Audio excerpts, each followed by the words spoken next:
afternoon, good morning in viewers from all over the globe. We are online on the Ortho TV and ASSI Live TV today for this wonderful ASSI Association of Spine Surgeons of India spine webinar series. And we have a stellar faculty with us. And we will be navigating through the different topics which are very, very commonly seen by all the orthopedic surgeons, spine surgeons, and neurosurgeons across the globe. We have our own Secretary of Association of Spine Surgeons of India, Dr. Appaji Krishnan, to say a few words and have a welcome note from the Association of Spine Surgeons of India. Over to you, Appaji, sir. Good evening, all from ASSI. So this webinar series we planned as a basic program for not very high level of discussions, but for regular practice. Everybody sitting in the office should know what has to be told to a patient.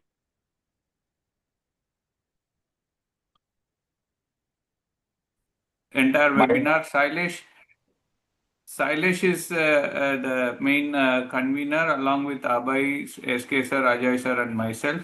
Rupinder is the program director from our program committee of ASSI. Welcome you all. Shailesh, we can start off. Yeah, so I would like to ask my co-convener to preamble the program. Over to you, Dr. Nene. So this is a very well thought out program. If you look at the topics in the program, they are all very unique. And they will give you tips on very specific, specific aspects of this issue of listhesis, starting with lysis. So I think it's going to be an exciting evening for us. So let's open up with the first speaker, Shailesh. Yeah, so I think I invite the AIMS Delhi fellow, Dr. Akash Bali, to start with the interesting perspective about the spondylolisthesis. Over to you, Akash. Thank you, sir. So is my screen visible? Yes.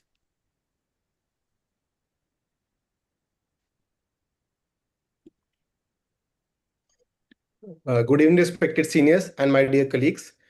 Today I will be talking about the historical perspective, the evolution of spondylolysis management and its evaluation from recognition to alignment restoration.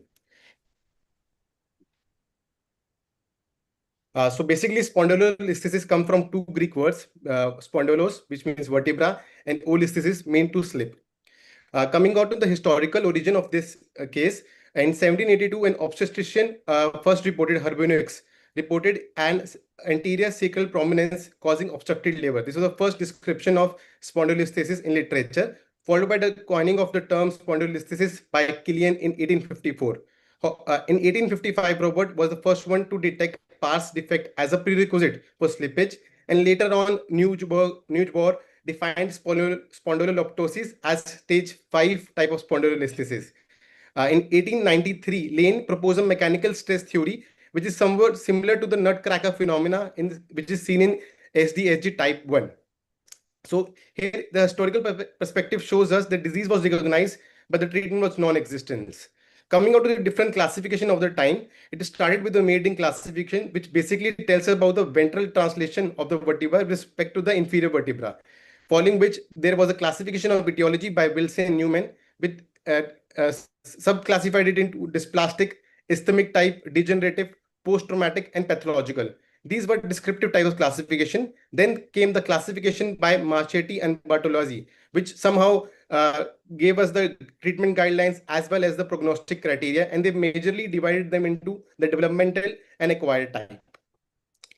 Following which, in 2007, the article by Labelle and Lavelle in 2007, according to spinopelvic parameters. I will just briefly describe the spinopelvic parameters in this diagram. The pelvic incidence, which is an anatomical constant for an individual which has attained adolescent or adult life, which is a point from the midpoint of the S1 to the bicoxofemoral point and the perpendicular from the S1 end plate. This is the angle which is marked in red is the pelvic incidence.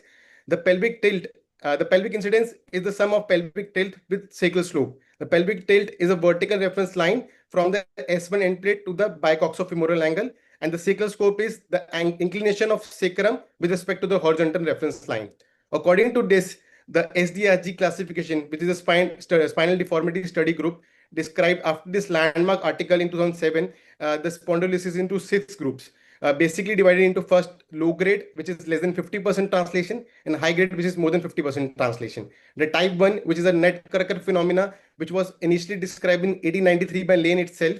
The type 2, which is pelvic incidence around 45 to 60 degree, and type 3, which is pelvic incidence more than 60 degree. In the high grade, it was further divided into the balanced pelvis, which is type 4, and retrovertebral pelvis, which were defined by a high pelvic tilt, which was further defined according to the sagittal vertical axis as balanced spine and unbalanced spine.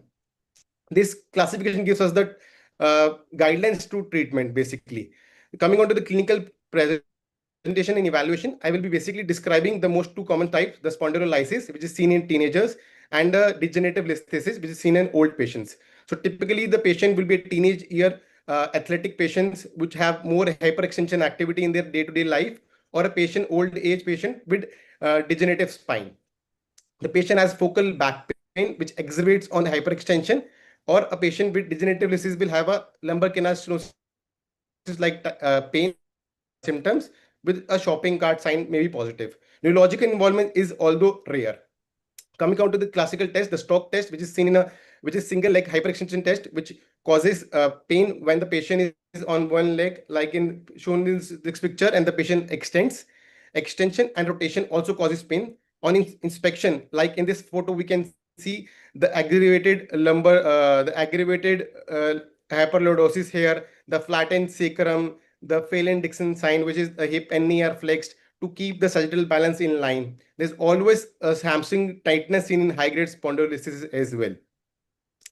In the truncal morphology, because of the pelvic retroversion, the buttocks seem to be heart-shaped, flattened. The trunk seems to be shortened, as shown in this picture. The patient is falling on himself, and the trunk is close to the iliac crest. There is a palpable deformity, which is at the L5S1 level.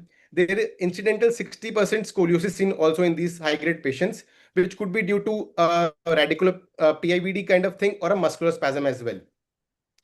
Coming on to the evolution of conservative treatment, it was initially focused on immobilization in the early 90s by plaster jackets, rigid corsets, prolonged bed rest, and activity restrictions. However, with advancement of technology and understanding of the disease, we have come out to the functional restoration. As given by O'Sullivan in 1997, the core stabilization, including the transversus abdominis, the internal oblique, and the core muscle strengthening, is a valuable part of the conservative trial, along with activity modification, and sometimes a pars block can also give pain relief. So the goal has changed from immobilization to restoration. Coming out to the surgical management timeline over the time, it has moved from in situ fusion to reduction techniques, from hips fusion to Boltzmann procedures to Gaines procedures, and now the evident of the new lateral techniques, the anterior techniques. We have made it to an era of alignment, which means basically we want to restore the balance as well. This is the era of fusion without reduction, Boltzmann type of procedure in which there has been a transsacral transdiscal L5 cage has been put. The aim is to just stabilize the local segment and prevent further progression of the slippage. This avoids neurological risk, but has the risk of pseudoarthrosis and progression of deformity. Then came the era of instrumentation and reduction.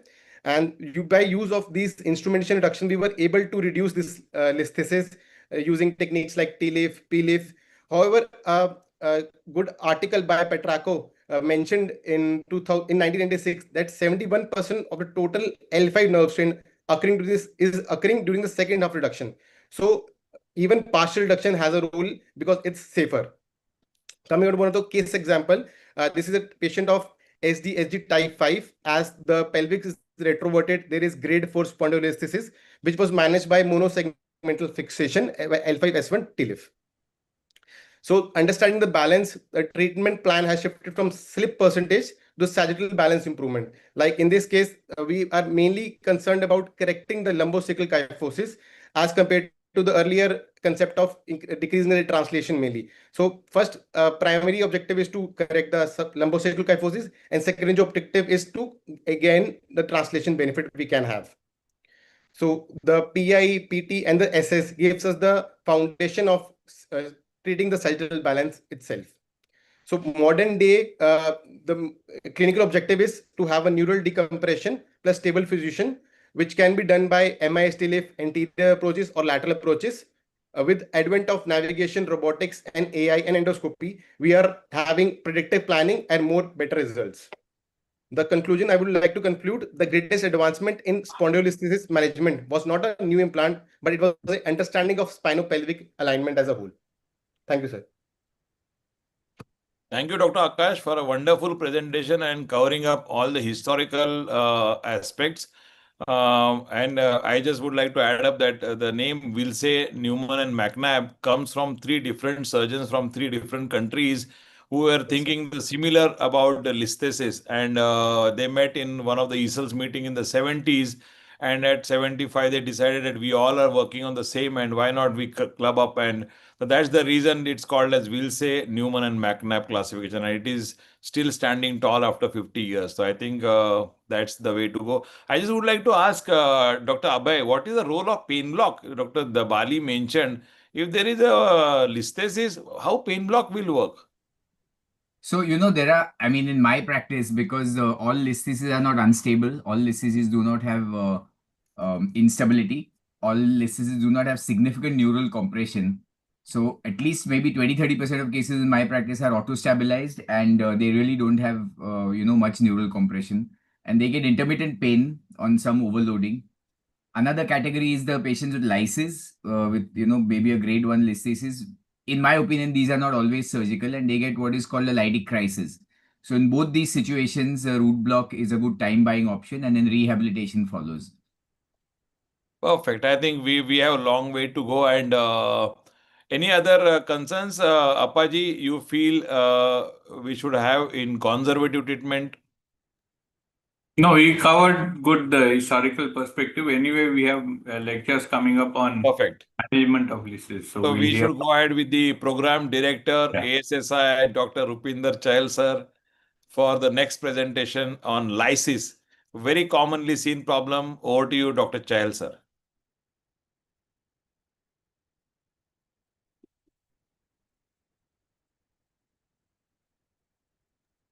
Can you see my screen? Hello? Yeah, we can see your screen. Yeah, thanks. Thank you, Shailesh. And we talk about now the lysis, as you said. And looking at the pathophysiology of pars lysis, we look at 5 important aspects. The mostly accepted one is the stress fracture theory. So repeated lumbar hyperextension plus rotation causes microfracture in the pars. That's the weakest point of the posterior arch. When repair can't keep up, you will see lysis. Common in adolescents into extension sports, especially the cricket players or the gymnasts. And MRI will just show you a stress reaction with edema. And there are certain morphological predisposition of certain individuals who have a thin, more oblique or less dense pars, explaining the familial clustering and bilateral defect. It is a congenital susceptibility and not a congenital absence, as people say. And then there's a growth-related vulnerability.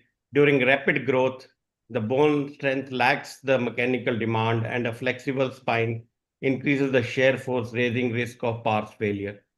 Again, a vascular theory, it has an end artery supply, so relatively poor healing and promotes chronic non-union and sclerosis. And there are certain individuals who are genetically predisposed, some ethnic groups. So how does it move from stress reaction to lysis to spondylolysis? The phase 1 is a stress reaction. It's a bone stress without a cortical break, typically seen only on MRI as edema on low on T1 and high on T2 and stir. There's no sclerosis yet. And the phase 2 is incomplete fracture. It's an early cortical disruption. Rarely, at times you can see on the X-rays. It's again low on T1 and high on T2 with persistent edema. Then it's the complete lysis, which is the CT scan will show you sclerosis, and now it is visible on X-rays also. And MRI will show a sclerosis, which will be dark because of the loss of little fat or water on that. And then it will be bilateral lysis or a spondylolisthesis, which is defects on both sides, mechanically unstable, and there can develop a slip. So what is the conservative management? So conservative management means rest, brace, core rehabilitation, and gradual return to sports. So the time period is to rest from extension-based sports from around 6 to 12 weeks, and bracing and physiotherapy, main focus on cores, glutes and hamstrings, and gradually they return to play more. The union takes place around 4 months. So this is a typical case of which is treated conservatively, and you say a good sinner. This is Dr. Amit Jala's case, so I had borrowed it from him to show how it can be treated conservatively also.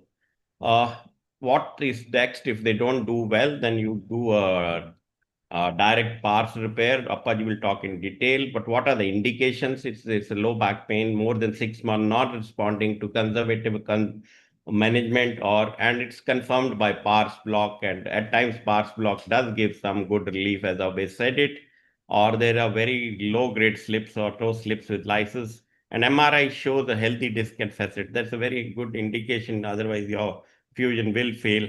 And the dynamic X-rays will show a negligible movement less than 10 millimeter. So there's a various techniques which use it. People generally use, earlier we used to use a small-sided pedicle screws without damaging the facets, and then denuding the defect and putting bone grafts, probably then remove the screws if the union takes place, or the buck screw. The Buck's repair is a direct intralaminar screw fixation of the past defect. The advantages: it preserves the motion, restores normal anatomy, high union rates, and minimal impact on biomechanics. And it's good for young athletes to return to work. It's a technically demanding, poor results with if there's a disc or faceted degeneration, because the arm takes so much of load, and it needs a good bone stock, and higher non-union risks are always there. It's not good where you need to do a decompression, and if there is little instability also, it doesn't work. Issues remain with hardware, loosening and breakage. So this is how we do it. These are the instruments. This is the odontoid, basically the system which we use it for odontoid screws. And this is how it is. We localize the defect with the K-wire and put a tubular retractor. Then once we reach the defect, then it's visualized with a microscope, and we curate the fibrocartilaginous tissue there, use the bud to decorticate the defect, and use the posterior iliac spine bone grafting at that point. And this is the starting point for the caudal migration for the screws from the lamina directly in the AP, lateral, and oblique as seen above. And the wire generally goes in from around S2, and this is how we go about it. And once the wires are there, then this is hard sclerotic bone. You actually need to drill them and tap them, and this is how the screws go. This is a video which I'll not show for the sake of time. And these are few of the examples where you have the lysis, and all have been fixed with pars. The problem is, at times they go into non-union or pseudoarthrosis and the implant back out. So that issue remains, but that is but it's still another complication you get is this wire breakage in these things. So then you can't retrieve them. You have to just leave them as such. And so the complications as such are non-union pseudoarthrosis, hardware issues, loosening and breakage, migrations. At times you get a neurological deficit also when you tend to be little more medial, then you injure the L5 root, or there's a breach in the pedicle, or infections, or there are persistent backache despite union, because then you have not looked into the indications of fixation where the discs and facets have been degenerated and one has done the repair, and donor site iliac crest grafting morbidity is still there. In spite of there, if the repair fails, then you may have develop an instability, then you have to do a fusion. Thank you. Superb presentation, Dr. Chahal. One of the Shailesh, I agree. This was a perfect presentation. I just had a few points to ask Dr. Chahal because it is such a contentious topic. Yes. Are there any minimum prerequisites that you recommend us to follow, 1, 2, 3, 4, before we propose a pars fixation? Abhay, just a typical back pain, and not responding to conservative management confirmed by a pars How many block. months of conservative would you wait before you say surgery? We normally wait around 6 months. Right. Not 6 weeks, 6 months, because these are small young children, and restrict their activity. That is important. And then very low tolerance on disc degeneration and fascial arthropathy. If that is there, then we don't do it. I think on a personal note, I don't do that. Like 0 or a little bit of disc degeneration, Furman grade 1, Little bit where you start the degeneration, you see little bit of blackness on the or grade 1, on the posterior aspect. But if there is little bit of instability and you have lost the annulus homogeneity of the nucleus, then probably I would not do that. And do you need to look at, like on CT scan, do you need to confirm pseudoarthrosis, like sclerosis of the edge? No, we don't. I don't do CT scan. Don't do a CT scan. I based on X-ray and MR only. I think it's too much of radiation. Fantastic. Abhay, I have a question. Abhay. Yes. Yeah. So in lysis, so asymptomatic lysis, you saw the patient came, he was symptomatic, he became asymptomatic completely, but you see the lysis is not healed. Will you allow him to go back to sports or not? Both of you, Abhay and Rupinder. I think then there is an issue where you have a very strong fibrous union, and probably if he is going into high intensity sports, which is a competitive level, probably then I think we need to fix it. But if he wants to lead a normal life, then probably I would leave him. Abhay, being in sports. So I follow a very specific protocol. So if the sports, assuming it's a professional sportsman, there's a non-union of the lysis and there's a hot spot or cold spot, and it's not healed. And he wants to, of course, resume his career. I give him 2 options. We treat it or we manage it. So treatment would be surgery. That would involve minimum 6 months for return to sport. It would be 3 months of offloading and then preparation, and 6 months of return to sport. Now, in his career path, if he's a 27-year-old fast bowler, if he's away for 6 months, he's out of contention. So most of them prefer to then manage it. Like Apna Munaf Patel had 2-level lysis, and he was towards the last 2 years of his career. So he would take injections in the lysis, defect before every series and manage the lysis, which then it's not on you, because it's not a life-threatening or a limb-threatening condition. So these are the 2 options that I give them, and they normally choose based on their career path. Okay. Another question. How many of these lysis in athletes have progressed to a degenerative listhesis over time? You have managed them conservatively. They have gone back to God of cricket had an L5 lysis, which was conserved by the god of spine, and it auto-fused, and now he has a degen spondy at L45, that upper level. Okay. Okay, thank you. Yeah, I just want to add up only one point in Dr. Chahal's. I also do these bucks, and I think it's a very strong construct for the lysis in selective cases. But the only thing is sometimes there can be the hitch is that it goes through the lamina, and sometimes it can be a very thin shell. We have to be very careful while navigating the screw and the wire before. We use navigation, therefore it becomes easy. But what Dr. Chahal has shown is one of the fantastic way, and it really gives a very strong support at that lysis level. So I think Shailesh, Dr. Vidyadhar does it with a robot and a navigation. I think he says his results are quite good. I do navigation and extremely good so far. All of them are working well. Yeah. Absolutely fused. Yeah. I think in the want of time, we move on to the next presentation. We continue with the lysis. I think Dr. Appaji Krishnan has a say in this because he does a lot of lysis treatment. So let's see from the horse's mouth, Dr. Appaji Krishnan. Yeah, so just some statistics. So in general population, if you do an X-ray, 8% of people have lysis there, and 90% of them are bilateral, and more commonly in males than in females, and more commonly in people who have that high PI spine or in hyperextension sports.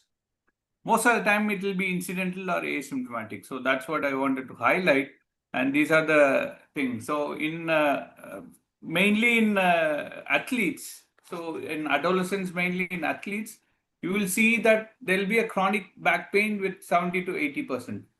But acute fractures, if you see lysis, that is, will be in 50% of them, usually due to a hyperextension injury, especially the javelin throwers, equestrian sports, pace bowlers, gymnasts who do hyperextension.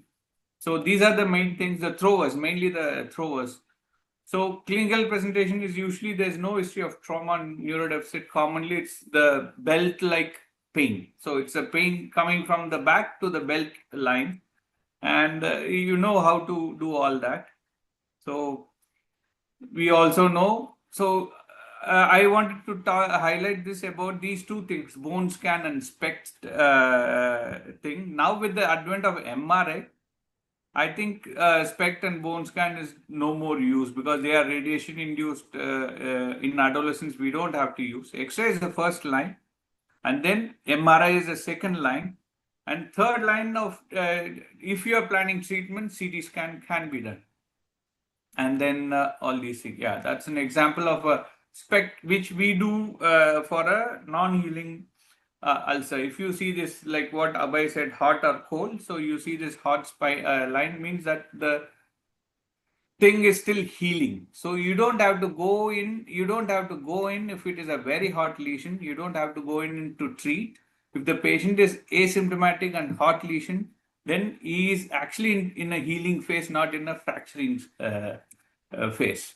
So gold standard for treatment is 3D. So, and as Rupinder explained, the edema which is seen in the T2 and the STIR images are pathognomonic of a fresh fracture, a non-healing. Non-healing will be darker in these areas because there will be sclerosis.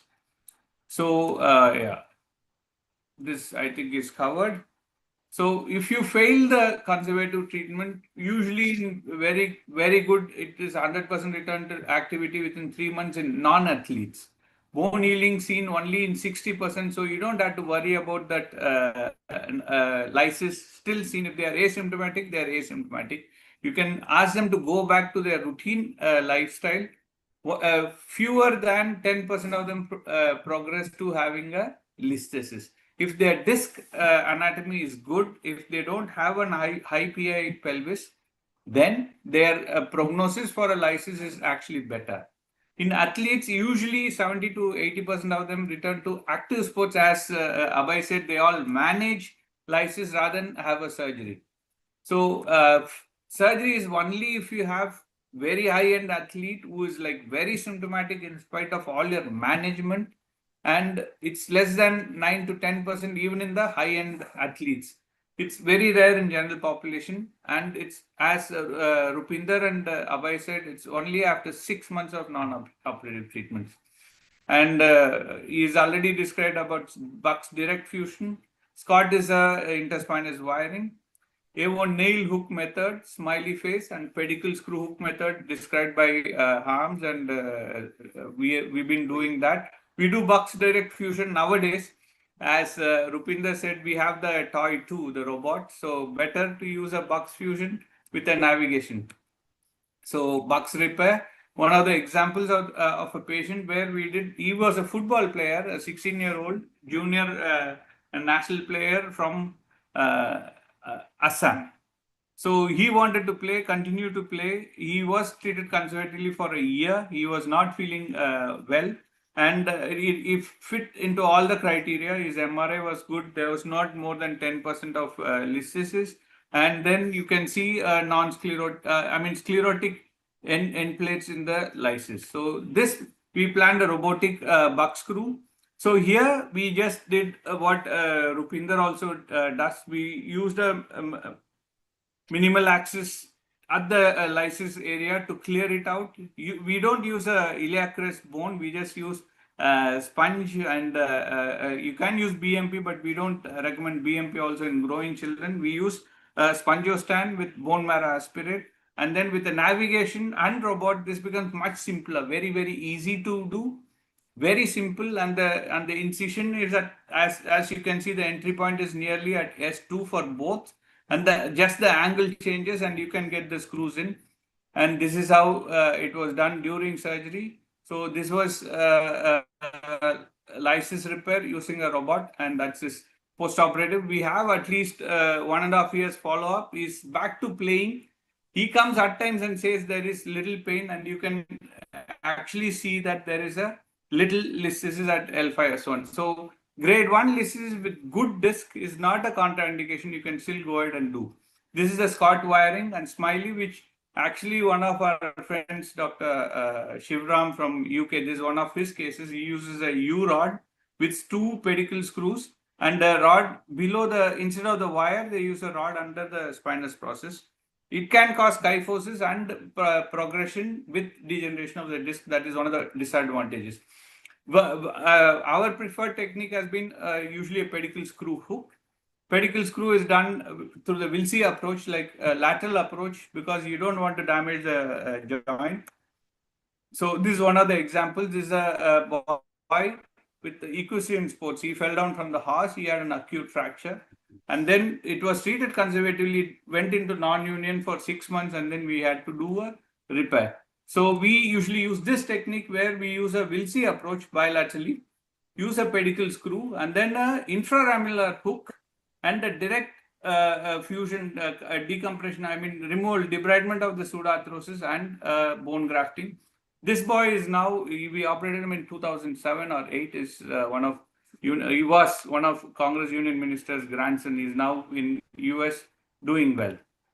So another example is of a boy who had 2-level lysis with a degenerated disc. So we did a single level fusion. He is an engineer, unilateral lysis with back pain. So we did a unilateral hook fusion. So and this is around a 4-year follow-up on this boy. In engineering college, he was a bowler, pace bowler in the university team. And so we had around 6% were in adolescents, mostly asymptomatic. So we repaired only out of so many patients we saw, we had only, last 30 years of practice and 40 years of sergeant, we have done hardly 15 or 18 of these repairs. It's not like commonly done. So surgery to return to sports, actually, if they are very high end, it's very good. You can read up Skaggs papers from UCLA, where he talks about greater than 75% return to high end sports. Thank you. Excellent presentation, Appaji. Just want to check your experience, because you look like a very senior surgeon and you are a very old surgeon now, 20-odd years of experience. How much technology is helping you in these fusions? To everybody who's watching, Shailesh is older than me. So I buy that, yeah. So the fusion, we have never looked into the rate of fusion after surgical repair. We presume that they are asymptomatic because most of them have gone back to sports and done well also after with these surgeries. And they have not had any symptoms for at least 10 years. So the prime time of their career is between that 15, 16 when they develop, and then till 30 years. Beyond 30, if they become symptomatic, you can go ahead and fuse. One of the girls which we did actually came back after almost 12 years with the listhesis, with the screw and the hook, both translated anteriorly. So we just removed the hooks, put screws and fused her off. She was off sports anyway. She was a basketball. I like the hybrid fusion where you fused. I also did 1-2 cases, and you fused one and the second level, the 5-1, so important level. Ayush wanted to say something. Ayush Sharma. No, so you have to be very choosy about these cases. That is the dictum, okay? And if you choose the right case, they do well. So be very, very careful with the selection. That's the only thing. Shailesh, I have a question for Dr. Appaji. So, Yes. The technique which is showed, the pedicle screw and claw, is something which we also like to do. My only question is why Wiltse? Because anyway you will have to expose the pars defect, you have to curate that in, you have to put a grafting in that. So it's just to preserve the facet capsule that you went outside. Why didn't you expose in the midline? Yeah, 2 things. One, not to expose the muscles because they are going back to sports. Second one is to, capsule. Plus, you can directly see the pars even with the Wiltse approach. It's actually easier than here. You have to, if you go midline, you have to really retract beyond your facet joints to repair and do the screws first, and then hook. Hook becomes easier with the midline approach. Screws become difficult. So it Wiltse approach, hooks become little difficult, but you can actually get them in if you can, if you know the technique of putting it in. Yeah. So I think as the techniques are improving, we also are maturing and things are getting better. And I think the outcome is important and selection. The most important what we are getting is the selection of the patient is very, very important. So let's go on to the next one. In the want of time, we'll invite the past president of ASSI, one of the senior most spine faculty in the country, Dr. Shankar Acharya, and his experience over the years. Over to you, sir. Thanks, Shailesh, for inviting me for this. Can you see my screen? Yes, sir. Okay. So Shailesh called me day before and said he wants me to talk on this. So my spine fellow has compiled this, and this the first slide he put was, so my talk is decompression in grade 1 spondy versus fusion. So this is a very contentious talk, of course, and there was a recent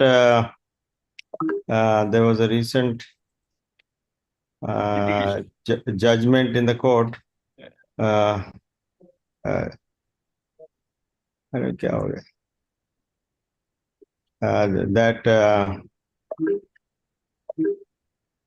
can't move my slide. Okay. Which said ki the Hyderabad court, I'm starting with this controversial thing because this is a controversial topic. And there's always a debate. And for years, we have heard Arvind Kulkarni write on papers saying that grade 1 Listhesis by tubular decompression, you can get away. And also now with a lot of UB and monoportal surgeons, a lot of degen spine is being tackled without causing any instability and without much exposure. So this surgeon in Hyderabad did a surgery of a lady from Tripura, I think, and she had back pain. I think he did the surgery all right. And I think basically he had a bad advocate, but basically the court said that surgery was not indicated in grade 1 disease, and he should have tried conservative methods and things like that. And in the first two talks, I found that all the surgeons who spoke about spondylolysis did say that they would conservatively treat at least 6 months and try all conservative methods before you start any surgical management. So apparently it has now become medically also important that you try all methods before you do surgery. Another thing is when you write in your diagnosis, so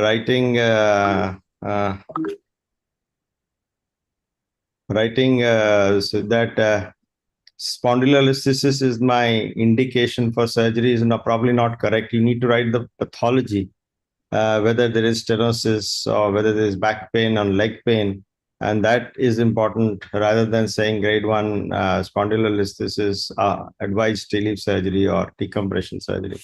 So that also is an important take-home message from this. Decompression alone, we all know that a lot of grade 1 spondylolisthesis where there is in the elderly patients where the disc height is less and there is less instability, then you can do just a decompression, treat the stenosis. You can do it endoscopically, you can do it microscopically, you can do it with a tube. It preserves the motion segments and it risks low. There's very little blood loss, and you can send home patients sent home the next day. While of course, when you think of doing a decompression fusion, you must have an adequate reason to add a fusion, because then there should slides are not visible. We cannot see the slides. You can't see my slides? No, we cannot see the slides. Only we can hear you talking. Okay, how do I go about? Let me unshare this. Sir, you unshare and again share. Yeah. Oh, I'm so sorry. Oh, yeah, unshare.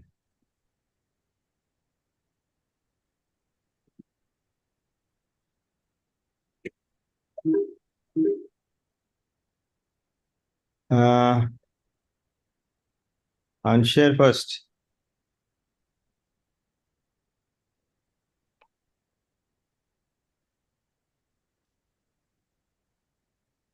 Is it visible? Yes. Yes. Now we can see, sir. Please go Okay, ahead. I'm so sorry about it. I didn't realize. So I've spoken about the topic that we are discussing, grade 1 spondy, whether we need to do a decompression or fusion. And I spoke about this case, which was in the Hyderabad court, where the judge said that they should have not done fusion and they should have offered a conservative method. So I did discuss this. And what I wanted to say here was that while we have two procedures done for the grade 1 listhesis, it is not, we should not write in our diagnosis that we are operating a grade 1 spondylolisthesis, but we should write what we are operating for, whether we are doing it for stenosis or we are doing it for back pain or we are doing it for leg pain. And that is important to document perhaps, because if there is only leg pain, then perhaps decompression alone would suffice. Whereas if there is a lot of instability or back pain along with leg pain, then you may add a decompression and a fusion. And there are pros and cons. If you look at literature, there are 4 good studies. And they found that for grade 1 spondylolisthesis, there is not much difference whether you do a decompression or you do a fusion. They are all randomized controlled trials, and there's one meta-analysis which was done in 2023. So the fusion gave a small but significant gain, but higher reoperation, and decompression gave a higher reoperation rate. So while fusion gave a better relief of back pain, if you just do decompression, you had a higher reoperation rate. So that was the advantage or disadvantage of either. Then the second study said no added benefit of fusion. Outcomes are equivalent. And the third study said decompression alone is not inferior on ODI, and there are fewer events of complications and lower cost. And adding fusion in the last study of the meta-analysis said trivial ODI difference and back pain is marginally better without fusion, he says. Marginally better, but with fusion, the back pain is gone. And the summary, in summarizing these 4 studies, you will find that the cumulative reoperation rate in decompression was higher. So if you just did decompression, then probably you must warn the patient that you may need a fusion later on. But now you have leg pain, you don't have much back pain, you are fairly well balanced, and just decompression may suffice. And as you counsel this patient, most of the patients will agree to what you say.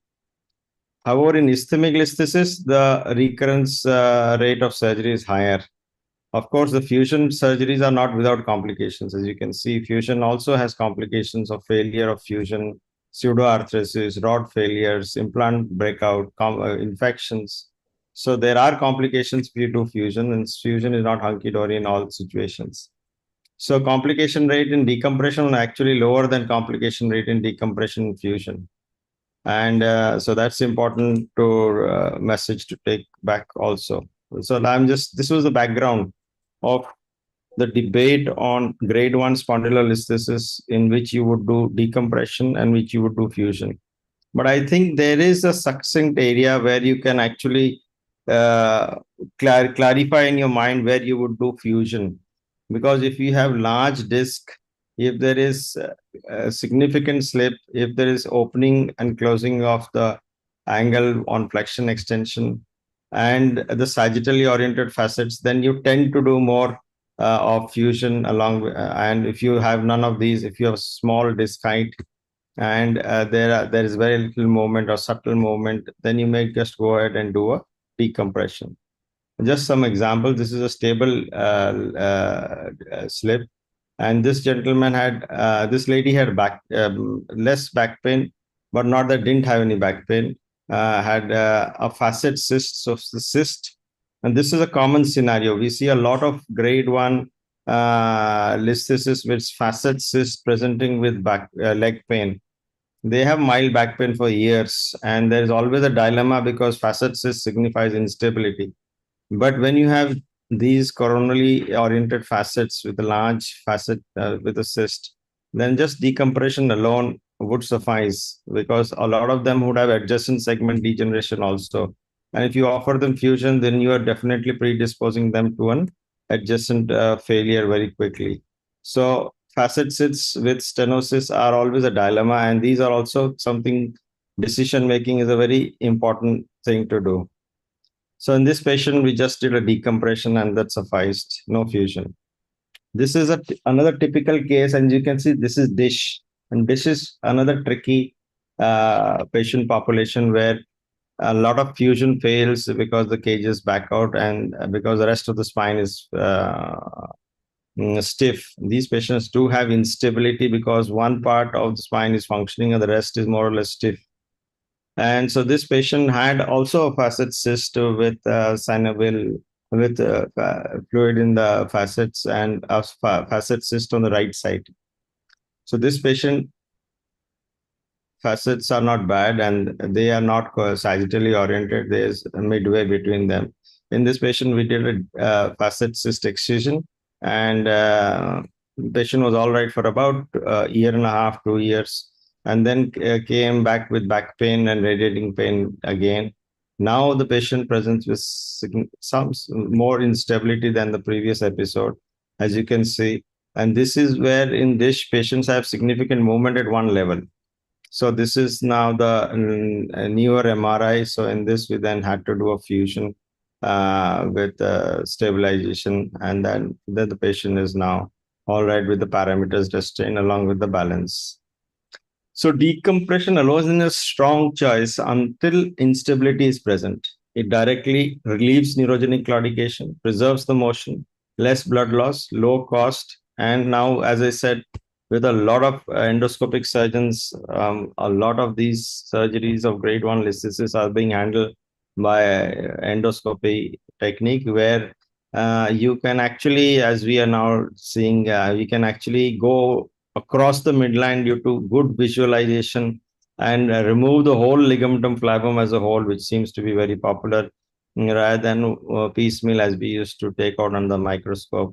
And so you can get a good decompression with endoscopy and without doing any muscle damage or any other ligament damage, and the midline structure is preserved. But if there is dynamic translation and the disc height is large and there is sagittally oriented facets, all these are factors which can cause failures in just decompression. So here you must think of fixation, especially if there is significant back pain, as well as if you have to do more facet resection to get a decompression. So fusion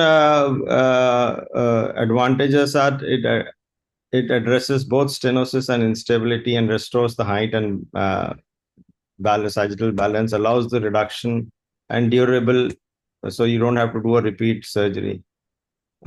So this is another case, which is, we can see there is a grade 1 slip and lumbar canal stenosis at L4-5. This is how the facets look. There is both foraminal and central stenosis. And in this case, we did a direct fusion because there was significant back pain also. And this is also another interesting case, 65-year-old man with hypertension, diabetes, hypothyroid. These age group, they have all these diseases and they had significant back pain and leg pain. And there was not much instability, but flexion extension did show some. And this was the MR. And you can see a lot of, so when there's a lot of synovial fluid in these facets, or the facets are wet, and these we tend to go in for a fusion rather than just do a decompression. So in this, we went in for a fusion. So if you want to find a roadmap, a decision flow chart would be, if a patient has got a symptomatic grade slip, then document 3 to 6 months of conservative care, do all conservative management before, and if it fails, then you look at flexion extension x-rays, and if there is any instability, so you look at the disc height, you look at the facets, you look at instability, you find out if the patient has significant back pain versus leg pain, you counsel the patient. Then if they are stable and there's very little motion, you can go in for a decompression. or if they're unstable, then you add fusion accordingly. So this is the take-home message. Both the techniques relieve symptoms. For a stable SIP, decompression alone is good. Only reserve fusion for instability and deformity, and image the instability. And of course, now with the new add-on is that medical legal safeguards you must have. You must document everything. Thank you very much. And sorry for the start whether you couldn't see the slides. Lovely, Dr. Shankar, that was spot on. I had a few questions before anyone else can ask. One is that over time, has your opinion about treatment changed? Like, I've never heard you talking about minimal invasive decompression alone for spondy, but here that seems like the message.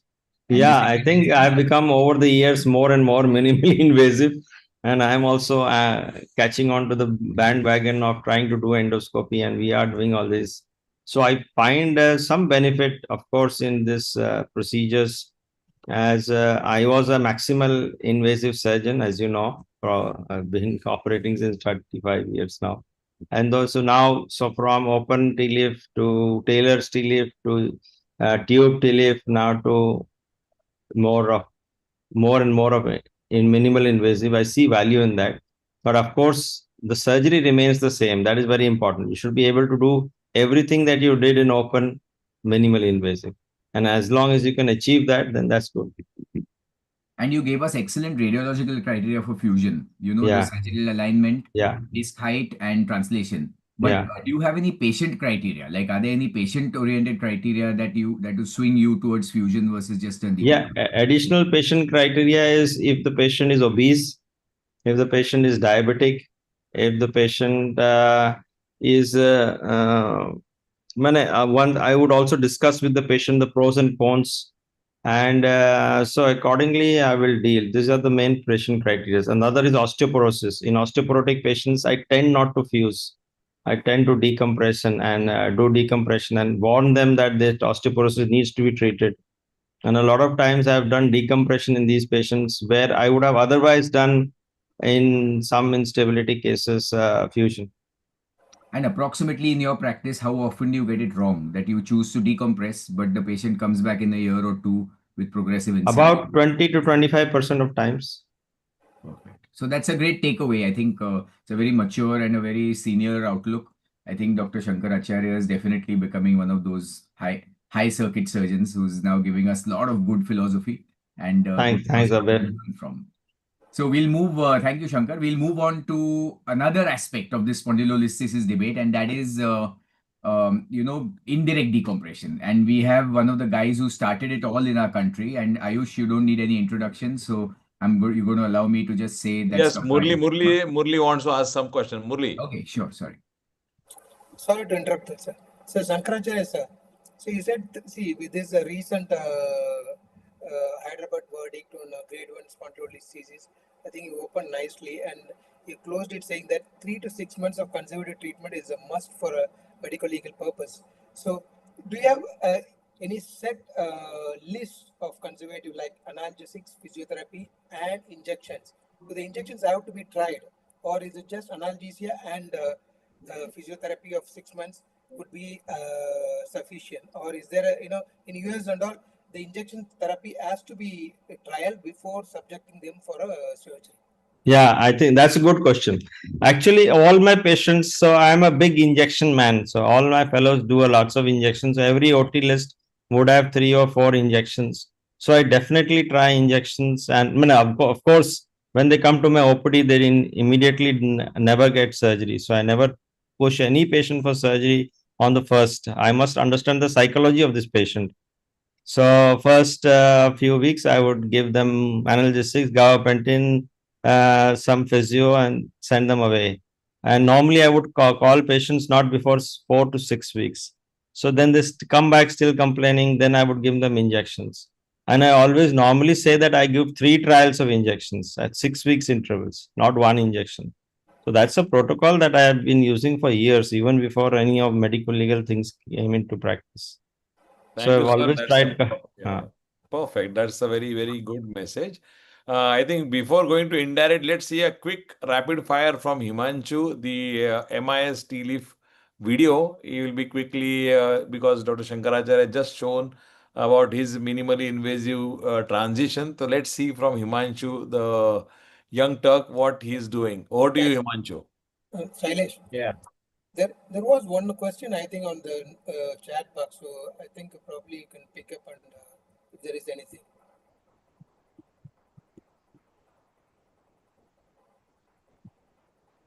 That's Go. been answered. It was about lysis and Yeah. Yes, Himanshu. Okay, so a quick video according to Dr. Shailesh's instructions. So since we have just spoken about fusion and non-fusion, so I'm going to just show a video of MIS TLIF for a lytic listhesis with unilateral pain. So 48-year-old female, left leg pain more than back pain since 1 year, claudication positive, no right leg pain whatsoever. Power was normal, no UMN sign. So you can see this is the X-ray. You can see a grade 1 to 2 L4-5 lytic listhesis. It's a sacralized L5. T2 sagittal, sacralized L5, grade 1 listhesis. In axials, you can see severe left exiting root compression. So you can see the compression is more severe on left side. There is nothing on the right side as such. Even in T1, T2 axial, so you can see left more than right compression, no traversing root compression at all when you go to a lower cut. So a regular routine MIS TLIF, how to go ahead with it, and for the listeners who are listening to it. So first, erector spiny block. Guide wires are passed through the J needle. So we always prefer to put the guide wires first since the cord is not exposed yet. So guide wires have been passed through the J needles. So the guide wires are here and locked. Now marking an incision. So for a TLIF, you can go actually dock on the facet. You can go 1.2 to 1.5 centimeters lateral from the midline. So these are the serial dilators. So this is an image of a different case, but you can do it through the serial dilators and you can put your tube. So you can use a 18 mm to 20 mm, 22 mm tube or 12 mm, whatever you prefer. Whatever is best in your hand, you can use that diameter. So this is how it looks. So now we are going to do the fusion. So the guide wires are in, the tube has been docked over the facet, and this is what it looks like. So everything is okay. So what do you see through the microscope and how do you go ahead with it? So we have docked over the left-sided facet. We are clearing the soft tissue over the facet. So I'll just run through this. So to orient everybody with the anatomy, this is the cranial end, that is the caudal end. This is IAP and SAP. So you exactly have to land over this if you're planning to do a TLIF. For decompression, you have to dock slightly more medially. So this is IAP and this is SAP. Now we have to dissect. So this is where the tube has been docked. So this is the part where you dock when you have to do a TLIF for a MIS TLIF. So you can start taking out the lamina. You can see the rattler is moving. This is a lytic listhesis, so everything is moving with your kerison. So once you have created a sufficient corridor, you can actually use an osteotome and take out the IAP. So taking out the IAP is the best, is the most important part here. So you can create the passage for the cage and for a complete decompression. So with a osteotome, you can take the IAP out. So you can see I have flipped it and I can take it out with a big disc forceps. So when it comes to a lytic listhesis, you have seen the images also. It is not necessary to decompress the traversing root because in a lytic listhesis or grade 2 listhesis, it is always the exiting root which is under compression. So if you just decompress the traversing root and come out, your surgery is going to fail. So you have to decompress the traversing just as to accommodate the cage, so that while putting a cage, you are not damaging the traversing root. Many people don't prefer to take this out also. I just feel better if I see the traversing root with my eye and then I put a cage. So here you can see I am decompressing the traversing root. The traversing root is completely free by taking out some part of the SAP. And now one part of the surgery is over. So traversing root is free just to create a corridor for your cage and for your discectomy. Now I have to decompress the real culprit here, which is the exiting root. Now, so you can shift the tube or tilt the tube slightly superiorly, and you can focus over the traversing root now. So the traversing root decompression is the real aim when it comes to a lytic listhesis or a high-grade listhesis.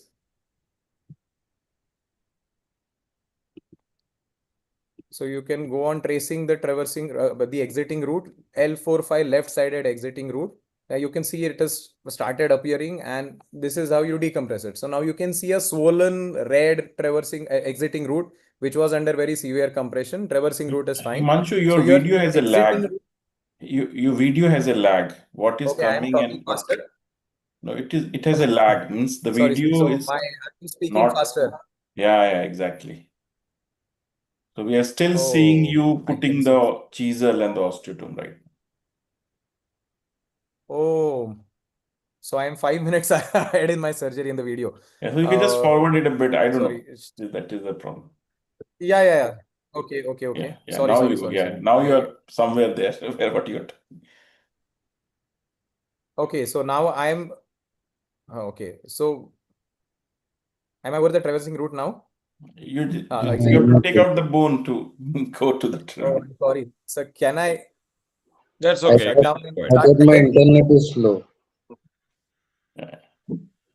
Yeah, you have taken out the bone. Now you are almost on the route. Yeah, Yeah, we go are ahead. seeing it. Don't worry, Yeah, man. You yeah. just continue. Yeah. Go ahead. Sorry. I'm very sorry. I'm not realizing what is the issue here. Very sorry.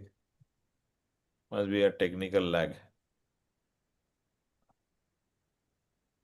Okay, so I have replayed it and I am over the exiting route now, and the exiting route is being decompressed.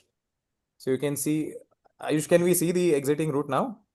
Yeah, we are there. Now we can see the root. Yeah, just taking out the flavor and the root can be seen. Okay. So the exiting route, you can see a very swollen, big exiting route, and the swollen part, it is swollen, and that's the dorsal root ganglion. So the exiting route decompression is the most important part of the surgery. So now once you have done that, you can actually come back to the corridor which you had created initially, and you can come back to the inferior corridor. So you can tilt the tube back towards your SAP, and you can do the preparation for the cage. So you can see, I hope we can see the traversing and exiting route very nicely here. I don't know if I'm still in the lag. I'm very sorry to be, so if I can pause this is the traversing route, this is the exiting route, and this is the SAP. So you have to go into the corridor and you have to go into the triangle between that, and that is your disc. So you can do a disc preparation. So you can see the disc here very nicely. So the disc has been isolated. You can take your knife, take out the disc. You can use your shaver and prepare the disc. So another important part while decompressing and putting your cage is when you have decompressed your exiting route, while you are using a tube, you always end up putting your cage over the exiting route which has been decompressed. So always make sure that you are retracting your exiting route while putting a cage. Otherwise, you may end up damaging the exiting route which has been very nicely decompressed, because tube by the virtue of it doesn't allow much medialization of the cage. So you won't be able to damage the traversing route even if you want it. But the exiting route is exactly there and it is fully decompressed. So you always have to protect that. You can see that mistake being made here. So when I was putting my cage, I was actually compressing over the exiting route. I had not put a retractor there. So I didn't edit this on purpose because I wanted to show that this mistake can be made. So I can see that my cage is pressing over the exiting route. So I have taken out the cage, I have retracted my exiting route, and now I'm putting back my cage. So the exiting route, which is already very vulnerable, you have to take care of that. You can put the cage there and the cage has gone inside. So this is how it looks. The cage is in. So for a bigger cage, you can actually put the 8 mm side in and you can flip the cage. So we have very nicely put a 12 mm cage here. So the height has been restored very properly. So this is a 12 mm cage. Screws have been paused. The rods have been locked. And this is how your incision looks. So this is the post-op X-ray. So the MIS TLIF and percutaneous screws, I am not going to go into the details. I just wanted to show how a MIS TLIF can be done. So two things I wanted to stress is if you have unilateral leg pain and no compression on the other side, you don't have to go over the top and decompress the other side. If the symptoms are unilateral, you can go unilateral. And another thing is while doing a MIS TLIF, if you have decompressed the exiting route very nicely, you always have to protect it and then put your cage. So these are the two messages which I want to give through this video. Thank you. So I think there is still lag because I can see that on Ayush's face because he's clueless about what I'm talking. Yeah, I'm very sorry for that. Technically, I am not able to understand. The internet is working well. So I hope the video was visible and thank you very much for this opportunity. I think your video was very high quality. Shailesh sir, over to you. The video was very high quality, so that's why Okay, that's why there was a lag. It was Okay. not an internet. Thank you for the tip for the next time. Yeah. Thank you, Himanshu. Yeah. I think we move on from the Okay. Thank you, direct where Shankar. we have seen both the routes. Now we will go on the indirect man, Ayush Sharma, and let's hear from Ayush. Yeah. Yeah. Can you see my screen? I guess you can. Yeah. Yeah. So basically now Himanshu just yeah. showed how to do a direct. Let me compare when to go direct and when to be indirect. So the principle of the surgery, no matter what, direct, indirect, whatever we talk about, it remains the same. You need to decompress the neural element, just like Himanshu was showing. You have to stabilize the spine.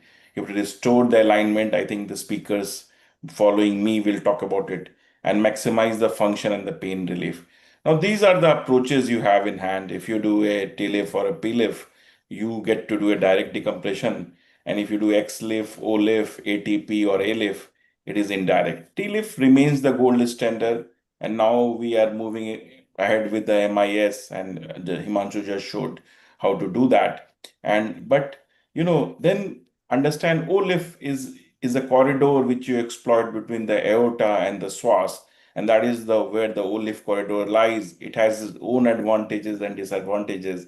Advantages being you don't violate anything on the posterior.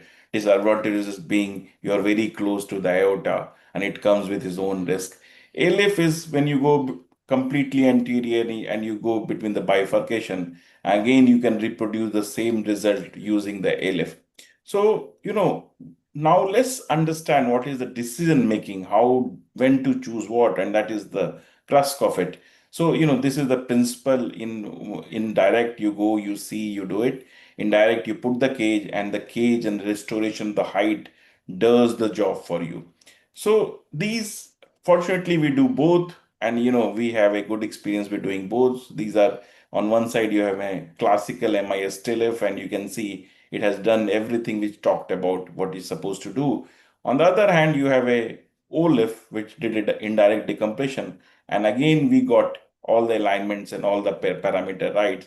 So let's see, understand, at least in my practice and with case examples, when I prefer one over another. So this is a 58-year-old female with chronic back pain, severe claudication.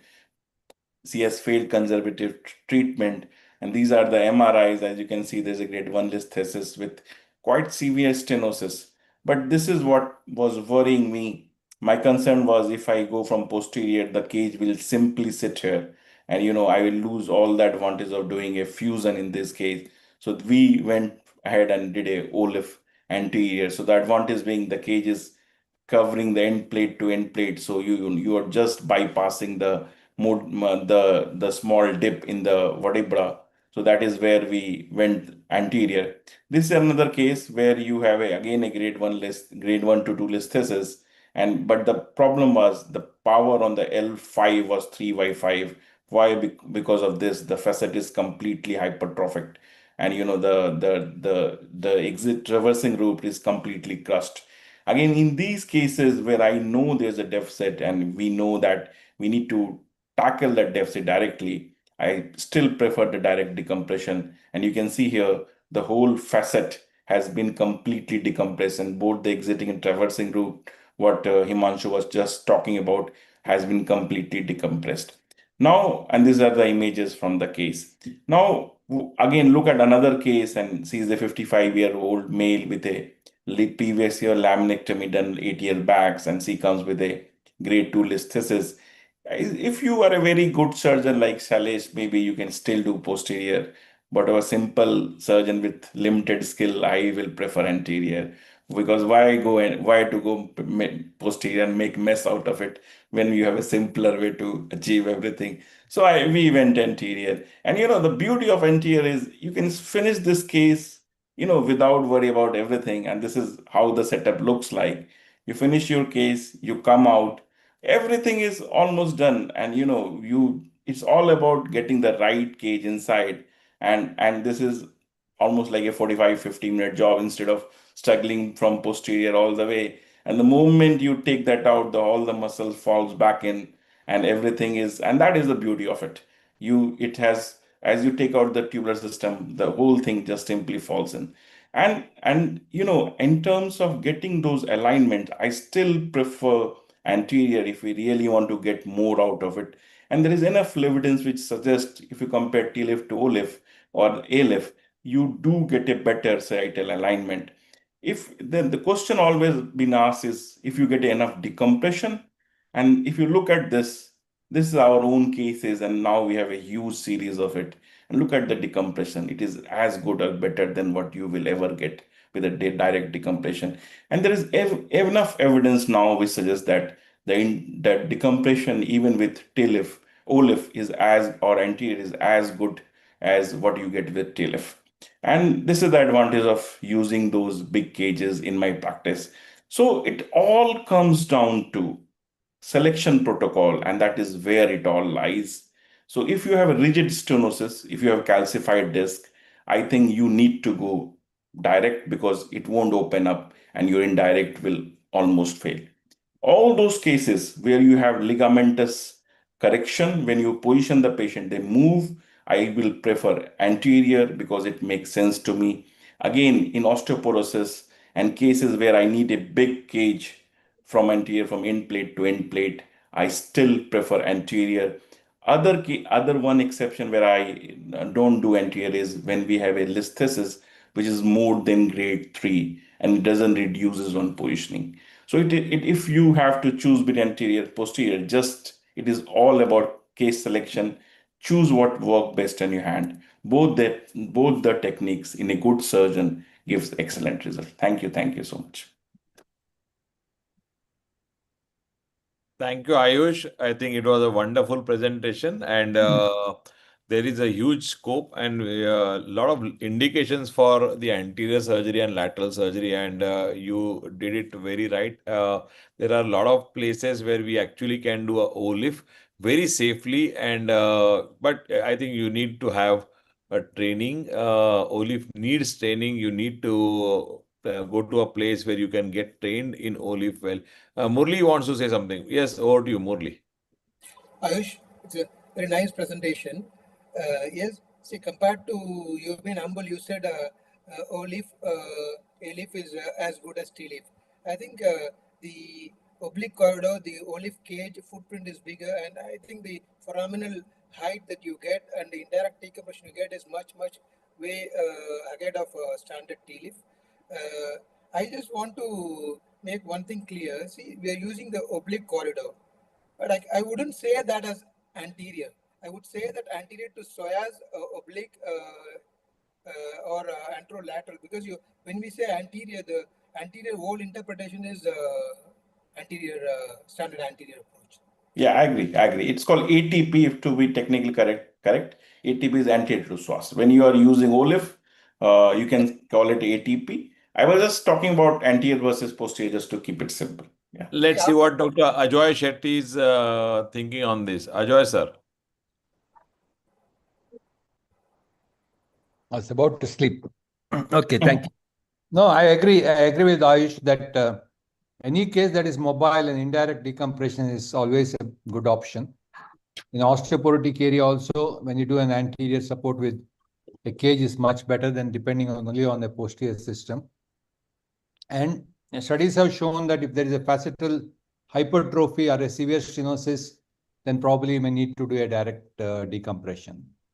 I disagree with Himanshu that in a lytic listhesis, you need to decompress the exiting root. Actually, lytic listhesis is probably one of the good cases to do an indirect decompression, because the moment you regain the height and provide stability, most of the time the nerve root decompression automatically becomes all right.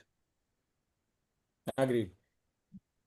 Point well said, Ajoy sir. I think we move on in want of time. Dr. Murli and Dr. Tushar will be here. Dr. Tushar Rathod will be showing interesting cases in pediatric spondylolisthesis. Over to you, Tushar. Okay, thank you.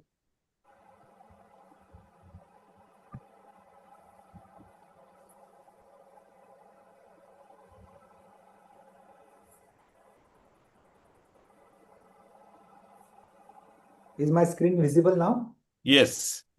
Okay, so I'm going to discuss about the spondylolisthesis, and I was asked to speak about the pediatric listhesis. So this is a case which is kind of a challenging to for us as well to manage. So she was a 7-year-old female who had come with a back pain and bilateral lower limb radiation, back of the thigh, classical of spondylolisthesis. You can see that there is a classical abdominal crease, the loptic posture, the flat sacrum, and the hyperlordosis proximally, which causes this typical kind of a spinal deformity that we see in a high-grade spondylolisthesis. She had a classical bilateral hamstring tightness, which we commonly see in these kind of cases. And on top of that, there were multiple capillary spots, so which was indicating that this could be a syndromic.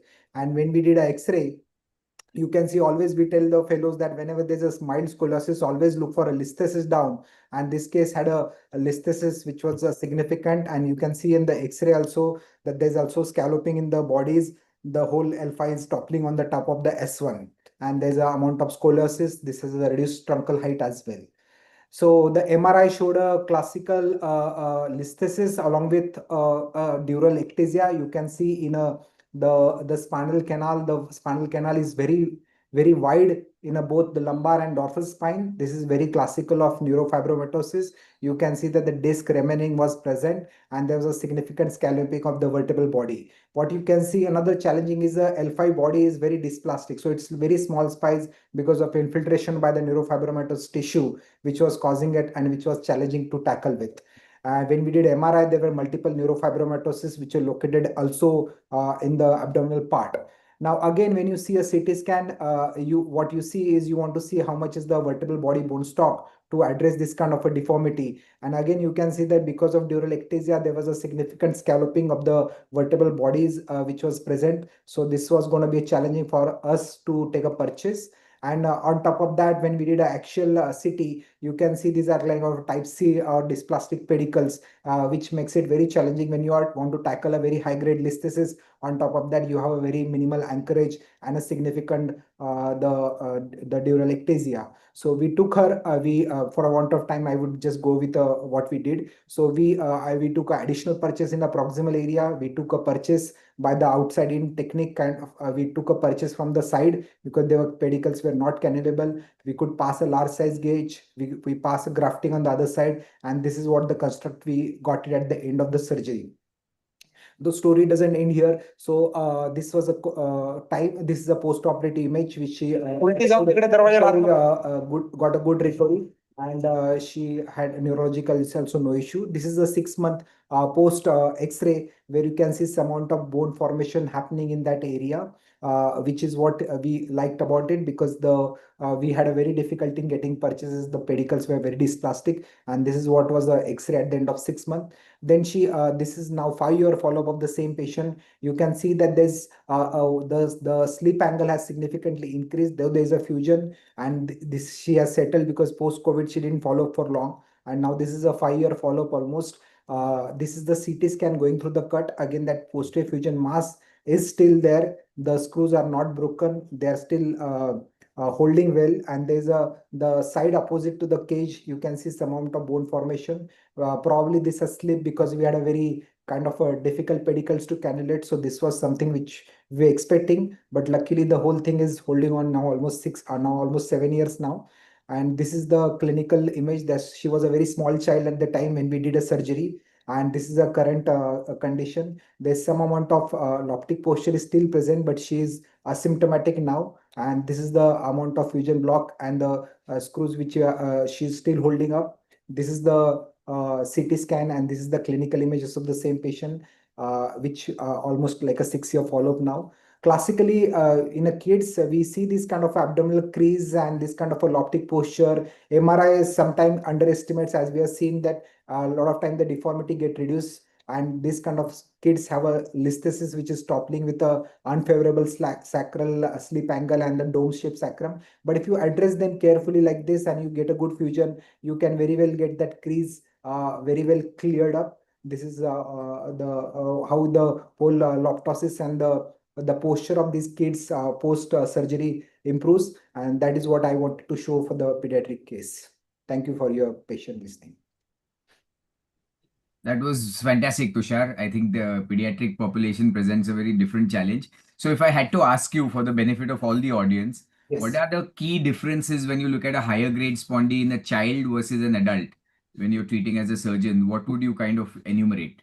Yeah, the first the pro advantage is that they're flexible. So a lot of time the reduction is not that difficult, but the problem is the purchase. So the case which I showed you, they had a dysplastic pedicle, but the second case which had a high listhesis, it's very important in that we release thoroughly, widely the L5 route, because we don't want a grade 4, grade 5 listhesis being reduced and patient landing on a foot drop. So a lot of time we do neuromonitoring, but the key is to, because the discs are very flexible, so you get a very large size cage fitting, and that is one of the maneuver to reduce a high grade spondylolisthesis by doing a cantilevering and getting a good large lordotic cage in the front, which really gives a good long-term outcome. So that is how I see the pediatric population different from the adult population. Great. And in a high-grade dysplastic L5S1 spondy, what are your indications to go to L4?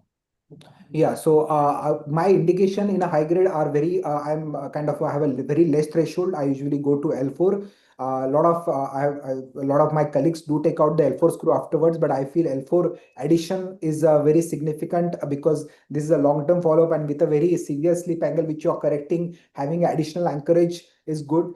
The question for me is always whether should I get a S2 LLX screw in this kind of dysthesis, but somehow when you press fit a large cage in L5S1, that is something which has obviated the need of a S2 LLX screw in this kind of a high-grade listhesis.